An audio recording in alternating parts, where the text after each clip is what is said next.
This was an extraordinary session of the Executive Council, and it was called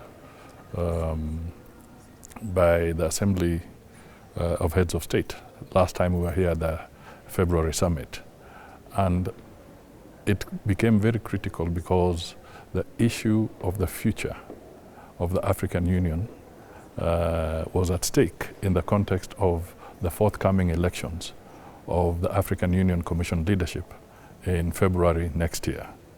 When we were here for the summit, the Heads of State summit, there were legal and technical issues that required urgent clarification so that the process of transiting from the leadership of the African Union Commission today to the next leadership through the proper electoral process can be done smoothly.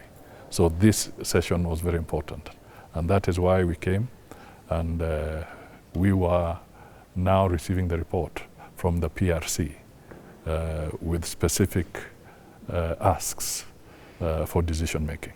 This was a very important session, and I'm happy to report that there was unanimous acceptance and adoption of the recommendations of the PRC.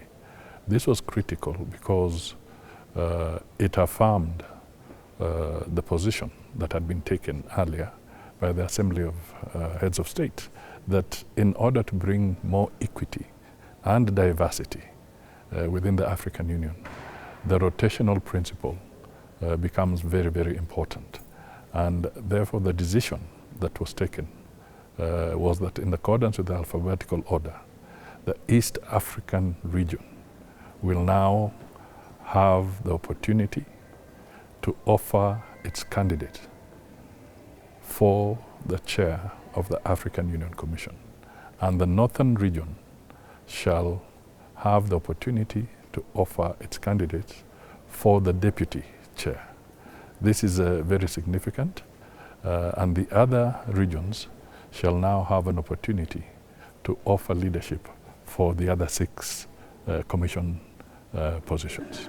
The decisions were unanimous, yes, which was a very, very significant step away from where we started. You know, we had started with a fairly broad division last time we were here, but the conversations by the PRC and by the Executive Council of Ministers has brought us much closer together. And I can say that it was literally 100% decision, but unanimous is good enough.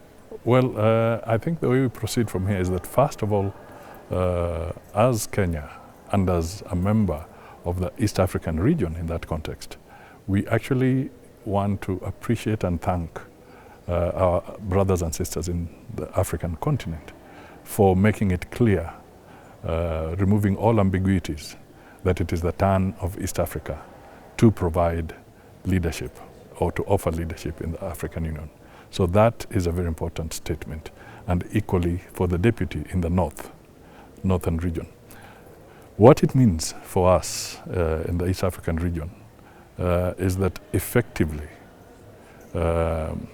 all technical and legal hurdles have now been removed, and Kenya can now formally submit the candidate for the region, and really I don't have to mince my words anymore. Nothing should really bar, and nothing bars the opportunity for Raila to become the candidate for the region, and God willing, the chair of the African Union Commission. First of all, Raila is a very experienced public officer. Raila has been Prime Minister of the Republic of Kenya. Raila has got strong Pan-African credentials. Raila has seen both hot and cold, if I may use such terminology.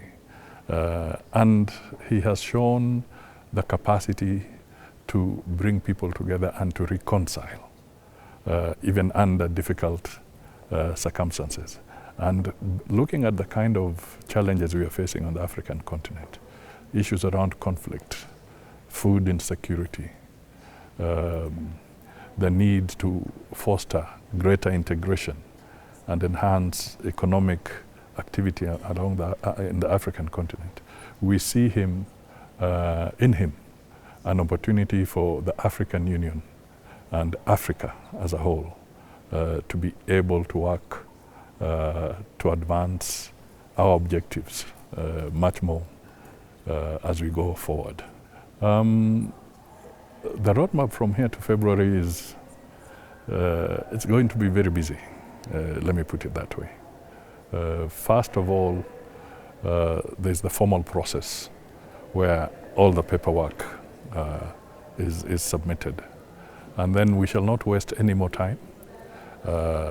We will want to work within the region, lobby all the countries in the region, and then extend our unified position to the rest of the African continent. And this is going to be really presenting the credentials of our candidate and what Kenya can also offer through the candidate. And as you know, we have also seen a very robust engagement from the President of Kenya, President William Ruto, on issues around climate change, on issues of reforming the international financial architecture, on issues of consolidating and improving Africa's footprint in the global space. So we see this as an opportunity where the synergy can be consolidated. And indeed, the African heads, when they were here in February, also nominated President William Ruto to take up Kagame's mantle in furthering the reform process within the African Union. So we believe there's a strong synergy, and we are offering Africa a very credible candidate. One of the things is that we will need to be very coherent. And I think before I maybe conclude my remarks, it is important that I acknowledge the role played by the ambassador here, Orina, the Ministry of Foreign Affairs team, that all worked to make sure that we have arrived where we are. These men and women, both here in Addis and in Nairobi, have been actually burning the midnight oil to make sure that we have logical, well-reasoned arguments anchored in law on the challenges that we believe have been now resolved by the Executive Council of the Ministers.